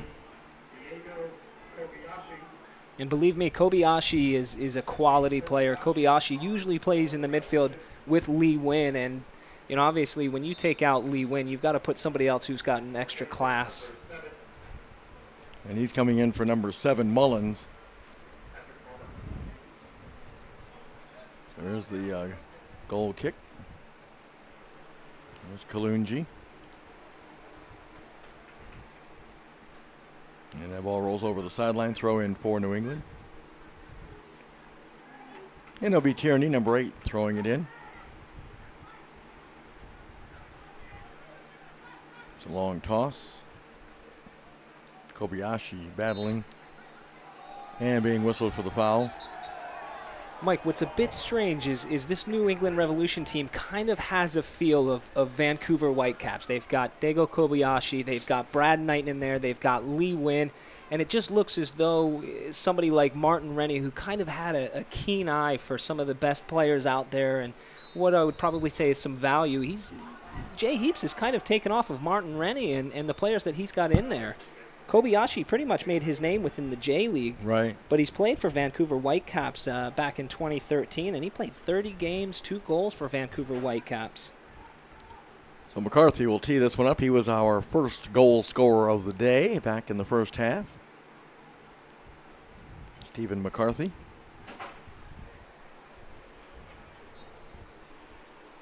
He's played well in the back for the Revolution. And that ball, Johnson got a head on it. Ball headed back, and Willis is able to beat the New England player to the ball. And Mike, we haven't heard a whole lot about George Davis IV, and we know most of the offense on this Richmond Kickers either runs through Matthew Delicott with 7 goals on the USL Pro. I'm sorry, 8 goals on the USL Pro season, and you've got George Davis IV with 7. If George Davis IV isn't really getting on the ball, then you're kind of shutting out most of George Davis IV's offensive abilities there. And speaking of George Davis IV, there he is. He'll touch it back to Asante. Now over to Shane Johnson. There's Francois. Ball settled by Kalunji. Kalunji faking the cross. George Davis IV faking the give and go. And now he's in no man's land. Now he's able to find Kalunji. Richmond building here. Here's Vercoloni. Off to Asante. Over for Gorez. Nice one touch to Francois. Francois with a shot, and that's smothered by Knighton on the near post. Well done from Francois, and this is probably the best I've seen him look so far. You know, obviously a DC United loanee at this point, but he's been the one who's consistently been down here apart from Joe Willis.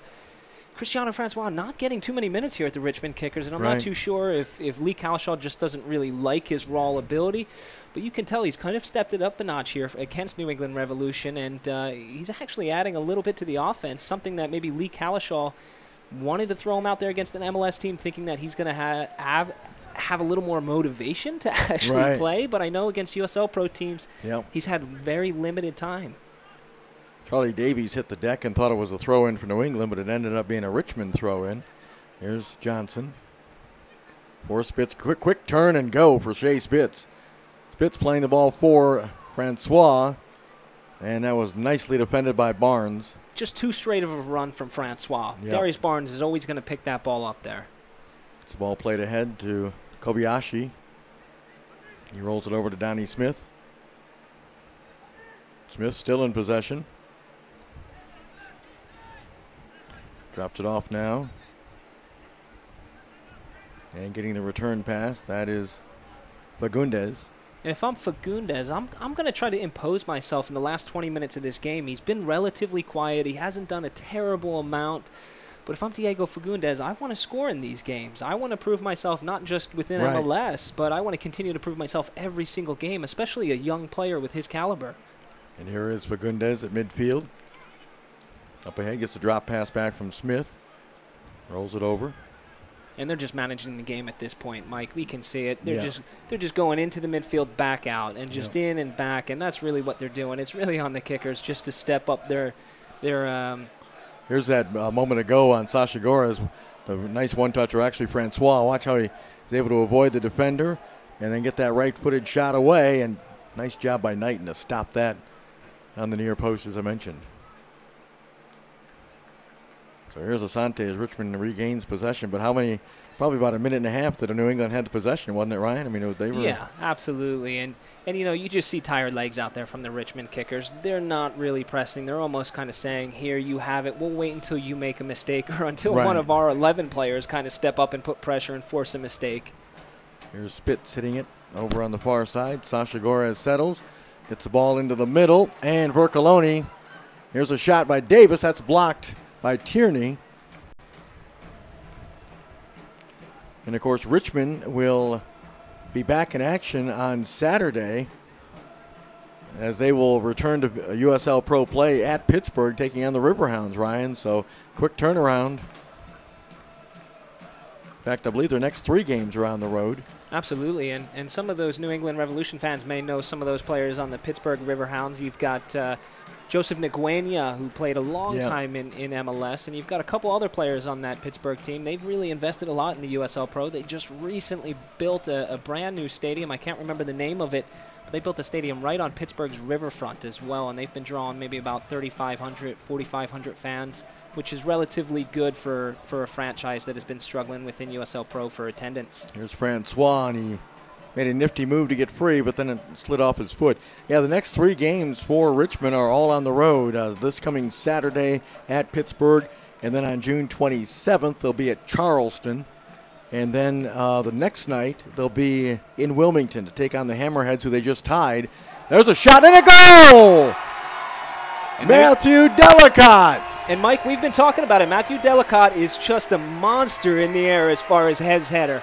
I played with him in Rochester, and that's all he was. He was just, he's got a big head on his body, and he's just always going to put the ball in the back of the net if he gets an open opportunity. And that's just his game. It's just headers. It's just balls into the box. And there it is. It's coming from the left-hand side again, Sasha Garris' side. And, you know, for me, New England has to shut down those crosses from the left-hand side. That's where they're coming from. That they're the most dangerous. So 3-2. Hold on, folks. Here's New England with possession. Matthew Delicott. And Jay Heap's certainly not happy at this point. I think he's kind of looking down in the corner. He's bringing a couple players up to sub them on. And listen, for Jay Heap's 3-2, you know, obviously the kicker's battling back from 1-0 down. Now they're battling back from 3-1 down, and Jay Heaps kind of has to be sitting there thinking, is this really happening at this point? And I think what he's going to do is kind of make a couple changes and get some players off, get some fresh legs on there. He's got to get some killer instinct in there.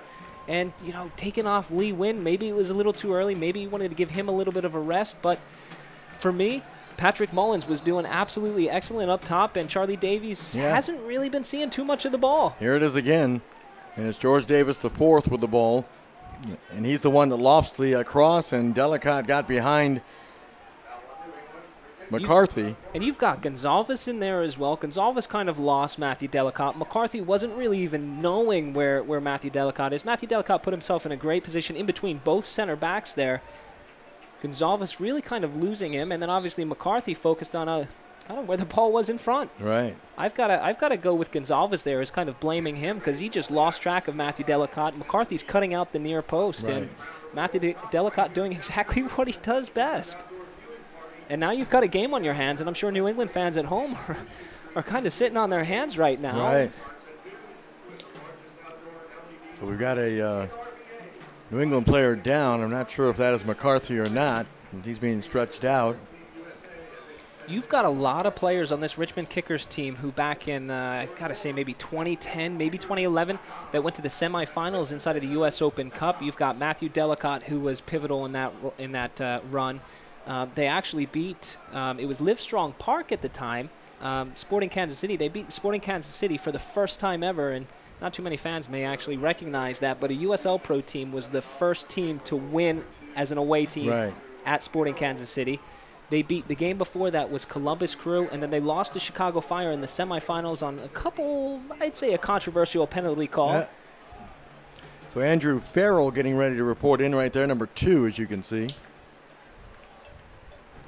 Now, Mike, some of those other players that were on that team is obviously Sasha Garris, who was on it, Matthew Delicott, Henry Kalungi, and William Yombi, who's actually gone off. Mike Callahan was a part of that team, and Mike Callahan out with a concussion today, and Jason Yaisley was part of that team as well.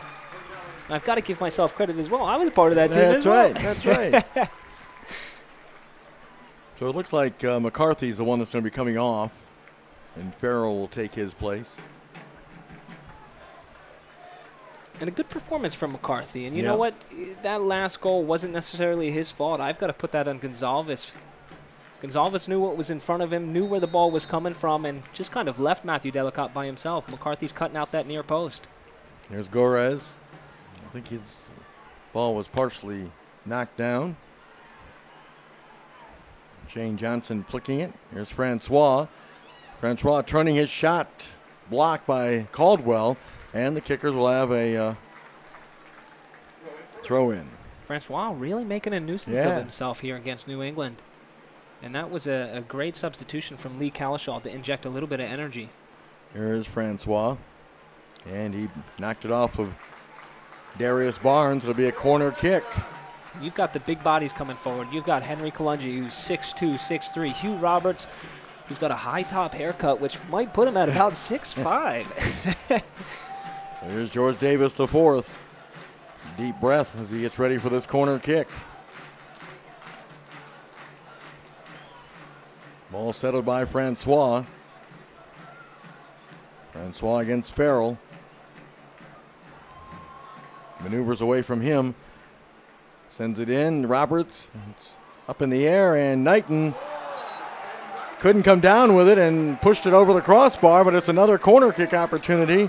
Yeah, that looked like Brad Knighton was trying to catch that ball, not realizing that it might already be over the top of the crossbar. When he tried to bring that down, it kind of bobbled off the crossbar. It was interesting. There's the corner kick. I believe Shea Spitz is taking this corner. Knighton's out of off his line and makes the catch. Any goalkeeper who stays on his line, that's a phenomenal ball. But for Brad Knighton, he's been out all night kind of coming out for those balls, and he hasn't been shy. He's missed one or two that have kind of given New England a little bit of a scare. But Brad Knighton's going to come out for those balls anywhere on his 6 or inside of his 6-yard box every single time. Here's Kalungi. Playing it ahead. Gets a return pass. Donnie Smith with the pressure on Kalungi. You've got the Richmond Kickers Red Army kind of urging the fans on and urging this team on as well. They really haven't been that loud except for the last maybe 5 or 10 minutes since the last goal. And, you know, it's key. It's soccer. You try to urge your team on and give them a little bit of emotion and momentum, and this is what the Kickers have right now. Here's a ball for Delicott. Oh! And he just touched it over the crossbar. You know, they're finding him. They are, and I'd hate to pick on the same player, but it's Gonzalez. Gonzalez is just not aware of Matthew Delicott is. Matthew Delicott, by no stretches of the imagination, is a quick player. Right. He's not going to be that creative guy who's making these really crafty runs. He's just playing off of Gonzalez's shoulder, and the dangerous balls are coming in from that left-hand side. You've got Sasha Guerres, and you've got Cristiano, and you had George Davis the fourth over there. That right-hand side for New England Revolution has just given up way, way too much right now. Charlie Davies couldn't settle that ball. Roberts takes it away. There might have been Kalungi, I'm sorry. Here's Francois off to Samuel Asante, and he gave it away momentarily, but stuck with it and got it back to Shane Johnson. Here's Johnson. Rolling it up to Gorez on the far side. 3-2. Lamar Hunt U.S. Open Cup. Here's Spitz. And that ball sails over the goal. And it was wide as well. And it looked as though he was trying to chip Brad Knighton, which it's not a terrible look for Shea Spitz. Shea Spitz, it's kind of creative, you know, just see if you can catch Brad Knighton out. But once again, you've got Diego Fagundes, who's really not doing any defensive work, just allowing a slower-paced Sasha Guerres just to get the ball, pick his head up. And that's when Sasha Guerres is at his best. When he's got pressure in front of him and he's got a quicker player in front of him, that's when he's going to struggle a little bit. But when you give Sasha Guerres time and space, and he's going to hurt you with that crafty left foot that he can whip in good balls, and he can hit balls on a dime with that left peg.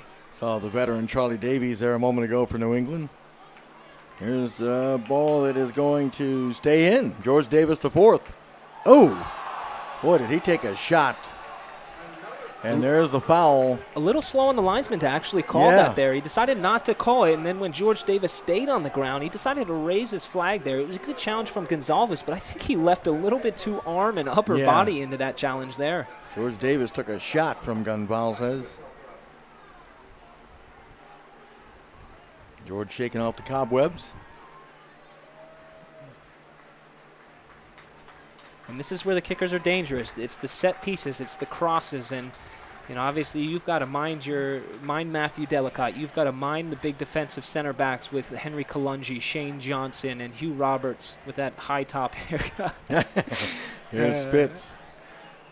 He's been very dangerous with these free kicks. Into the box, and it's headed away. Knighton again came off his line. Here's Gorez, and Sasha's shot attempt partially blocked, got it back, and then... And this is dangerous. New England was able to clear it. Fagundes, in his cross attempt off of George Davis, the fourth would be a throw-in. And you saw a couple New England players decide not to go forward there. They actually would have had a 4v2 if that ball would have been played out correctly out to Fagundes, and everybody would have flooded forward.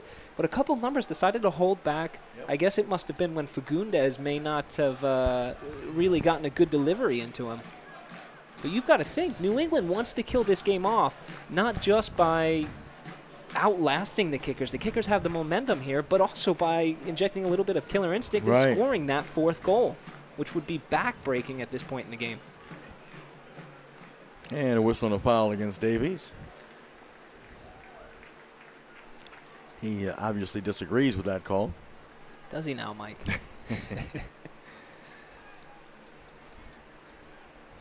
I'm not a lawyer, but I think he disagreed with that. He put his case in and he lost it. That's right. He certainly does not have a law career after this. No. And here's, Francois almost got around Barnes. Barnes did a nice job of defending him. Here's Farrell. Playing it for Davies. Shane Johnson got a head on it. And Davies keeps it in play for New England. Kobayashi now. Off to Caldwell. Davies gets a return pass. Nice little give and go. Now the ball played over by Newman to Tierney. There's Donnie Smith into the box. Hugh Roberts chipped that away. Kalungi, nice little pass to George Davis the fourth. Nice job getting it back to Kalungi. Ball played ahead for Deli. Here comes Matthew Delicott. He's got one already tonight, looking for the equalizer. Oh, and that ball was stabbed at, and nice job by New England. Here's Kobayashi, and he's fouled.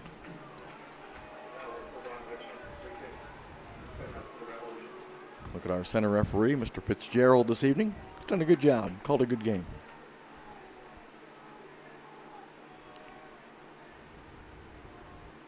So Andrew Farrell will tee this up for New England. Here's Smith settling. Donnie Smith. Kobayashi. Good job by Vercoloni. Here's Luke.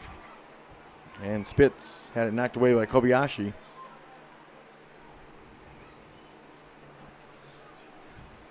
Now here's the ball played back by Barnes to Knighton.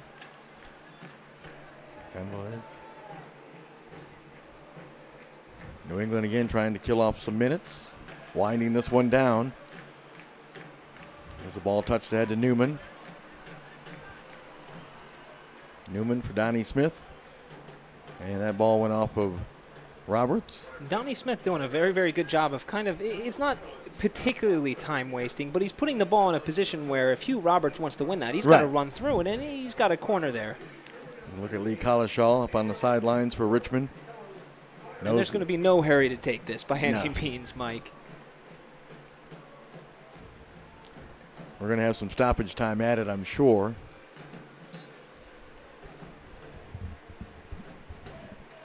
Short corner is utilized. There's the ball played, and Smith can't catch up to that. It'll be a goal kick for Joe Willis and the Kickers. City Stadium, Richmond, Virginia. Round number 4 of the Lamar Hunt U.S. Open Cup. Mike Neville and Ryan Hines along with you. Great production crew. Hope you're enjoying our coverage. And there's Bercoloni. Up ahead for Francois. Tried to maneuver around Barnes, and Francois was pulled down by Darius Barnes. The big guy said, I can't stay up with that little guy. I'm going to pull him down. Well, I mean, even Francois, he didn't do that great of a job in keeping possession, but, you know, in Darius Barnes winning that, Darius Barnes didn't really do that well to protect the ball, and Francois was able to win it back, and Darius Barnes was in a poor position at that point to give it away. Francois really making himself known within this game, and, you know, I've actually been pleasantly surprised with Francois. Yeah. I have not expected and have not seen this out of him all season so far with the Richmond Kickers. Plastic was displayed, the yellow card displayed to Darius Barnes. And once again, Mike, these are the most dangerous times for New England Revolution. You're in the 87th minute here. You've got a guy who's won headers, a couple headers throughout the game that have always been dangerous. And Davies takes this one. Oh, and Knighton. That's a terrific save by Brad Knighton, I can tell you that. Because he had a couple of Richmond kickers right behind him ready to nod that in. It is, and you know what? Those balls into the box, they haven't been that great lately. You know, you have Shea Spitz's, which was right on the 6-yard line. It was a great ball for a goalkeeper who's not going to come off his line. Same thing with George Davis IV's ball there as well. It's just too inviting for I'm sorry. for Knighton. Yeah, gosh, I don't know what I was thinking there. Couldn't remember his name for a quick I'm kind of surprised Sasha didn't take that free kick, and Davis overran the ball, and the Revolution just pounded into Richmond territory, make them work again to go up the field. Mike, I was kind of getting lost in my own words there. I've got Brad Knighton and I've got George Davis IV. I was kind of combining the names, and I was thinking Brad Davis for some reason. The brain train derailed. That's all right. It happens. Here's Francois, again working against Barnes. I think Richmond likes that matchup. Here's Asante. Rolling it off. Bercoloni taking a look. Here's Kalungi. And Kalungi into the box. And Francois will try to track it down, but he's beaten to the ball that time. And we got a whistle. You've got both coaches who are standing up at this point, and you can just kind of see that they're kind of antsy at this point. This is that time in the game. We're approaching the 89th minute, and obviously Jay Heaps wants them to keep possession of the ball. New England Revolution, kill this game off. Lee Kalishaw really antsy and wanting that tying goal at least to take it into overtime. Coach Heaps there. He's kind of walking his paces right now. He's walking up and down There's the bench. I think that was Spitz that just missed that quick restart on the set piece, and Spitz just knotted it wide of the near post. Both coaches just kind of pacing up and back and forth across the bench. You can see Jay Heaps is pleading with his team to kill this thing off. So here's Knighton.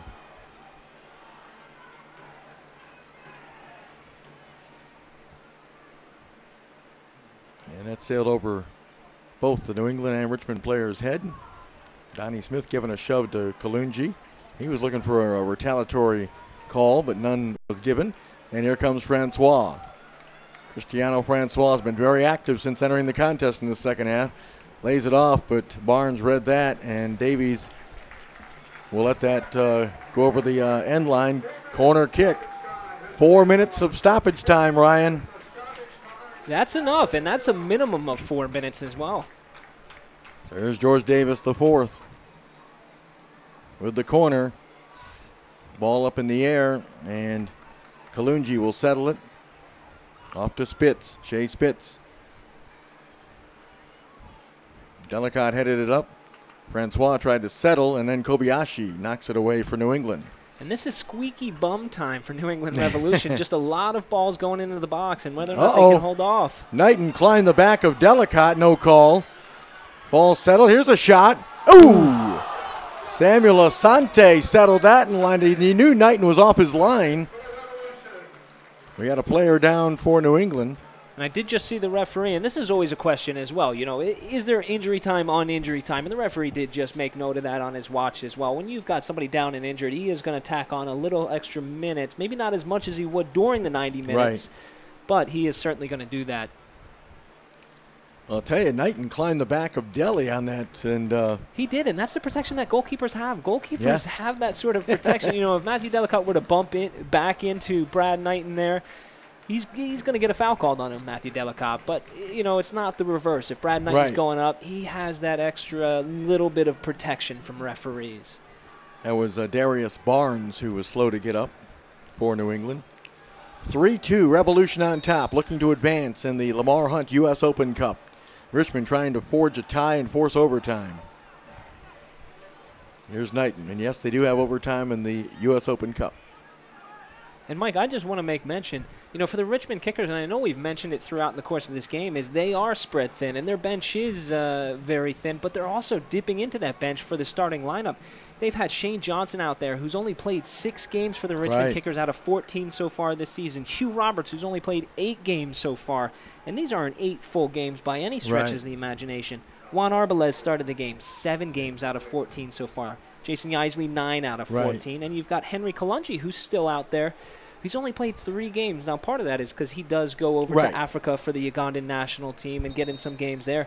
But it just goes to show that the cohesion between this Richmond Kickers team, this isn't necessarily Lee Calishaw's best lineup. His best lineup includes some DC United players, Colin Martin, Taylor Kemp, Kyle Porter, and you've got Michael Seaton, who hasn't been here for quite some time as well. So, and then you tack on the Mike Callahan injury and the Alex Lee injury. He's missing some key parts to his team. Absolutely. It's a bit disappointing, but, you know, obviously for our respects, we're at 3-2 here, and we're in extra time, and the Kickers still have an opportunity, even with the players that aren't necessarily Lee Calishaw's best pick. There's a handball whistled against New England. It's whistled against number 8, Tierney. Well, give Richmond credit, like you say, Ryan. They've certainly made this interesting, because I thought when it was 3-1, I thought that would probably be our final, but the Kickers have really scratched and clawed, and they've gotten the momentum. They have, but you know what? It's partly due to New England Revolution. Yeah. They didn't kill some of their chances. You had a chance inside of the 6-yard box in the first half, and they should have finished that from Patrick Mullins. Yep. Here's Gorez, and that ball is headed over. That should be a corner kick, yes.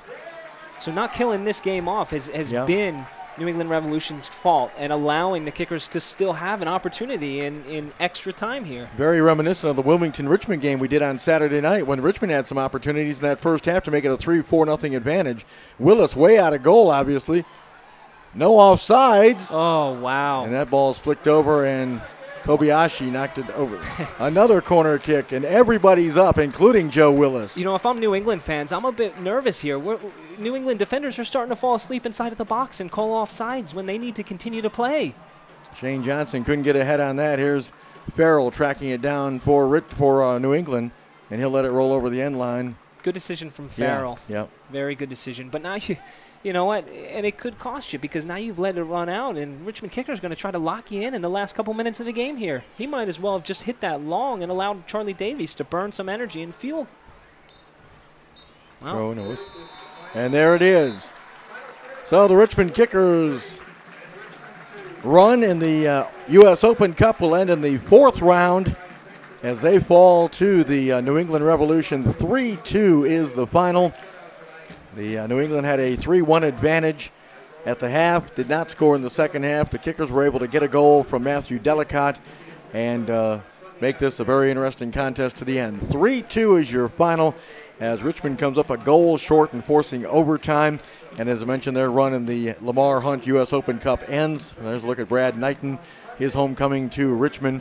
So we're going to step aside, try to get some highlights queued up for you, and we'll come back and we'll have more coverage of the Lamar Hunt U.S. Open Cup from City Stadium in Richmond, Virginia. And you're watching coverage of the 2014 Lamar Hunt U.S. Open Cup with the Richmond Kickers YouTube channel right here. So stay with us. We'll be back to wrap things up from City Stadium in Richmond, Virginia.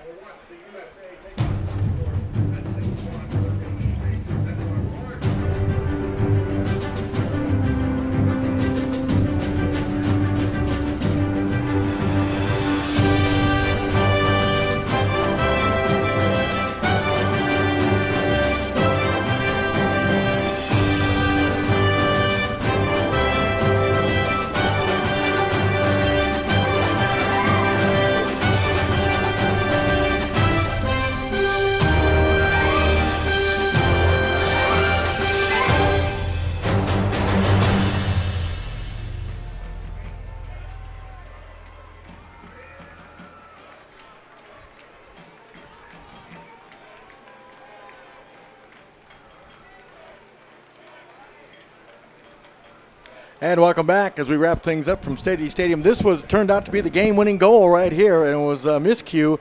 William Yambia went over his head. I'm not sure if he was trying to flick that back to Willis, but Patrick Mullins with an open goal.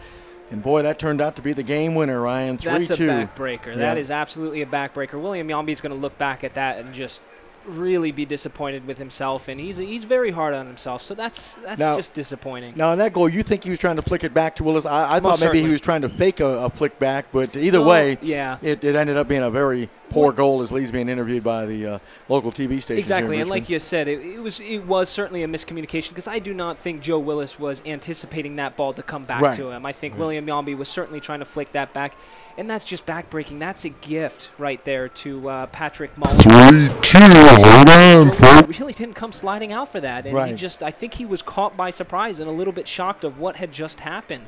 And it was a gutsy effort by Richmond to make this a one-goal game in the second half. Matthew Delicott. Here's a look at Matthew Delicott's goal that made it 3-2. As you see in the 73rd minute, great cross from George Davis IV. And as you mentioned, Ryan, unmarked. Yeah. And when you leave Deli unmarked, he's going to make you pay. Absolutely, and that cannot happen. Gonzalez, who's a very, very experienced player for New England Revolution. That's concerning for New England Revolution fans. Was he turned off in this game? I'm not too sure. Right. Or was he just asleep in that particular moment? But it happened time and time again. Right. Could fatigue maybe have been a problem? Maybe it could, but for defensive, but for center backs, they've got to stay focused. Now we'll take you back to the first half. This is the first goal from the New England Revolution, and there's the snap header down by number 15 McCarthy off the corner kick from Newman. That put them up 1-0, and that came early, as you see, in about the 8th or 9th minute of the first half. And here's the goal that tied it up for Richmond, and it came off a kind of a strange play in the fact that I thought this ball was going over the end line, but look at Yaisley, and he was able to find George Davis IV, and he pounds it into the far corner. Mike, I just thought to myself, that ball just dropped out of the heavens. I mean, that thing went all the way up into the solar system, all the way back down again. I mean, that was just what you consider as a poor cross, but Jason Yaisley able to make the best out of it. Yep. So that made it a 1-1 tie, I should say. And then New England would go up 2-1 and eventually lead it 3-1 at the half before Delicott closed out the scoring as he made things interesting in that 73rd minute with a goal to make it 3-2. And that is how it ends. So the Richmond Kickers run in the U.S. Open Cup falls here at City Stadium as they drop a very difficult 3-2 decision to the New England Revolution, and so New England will move on. They'll take on Rochester in the next round of the Lamar Hunt U.S. Open Cup. So that's going to wrap things up. On behalf of our entire production team, all those at Tourbeau Sports, I'm Mike Neville along with Ryan Hines. Once again, we thank you. The final score from City Stadium here in Richmond, the New England Revolution 3, the Richmond Kickers 2. So long, everybody, from Richmond, Virginia. Thanks for watching.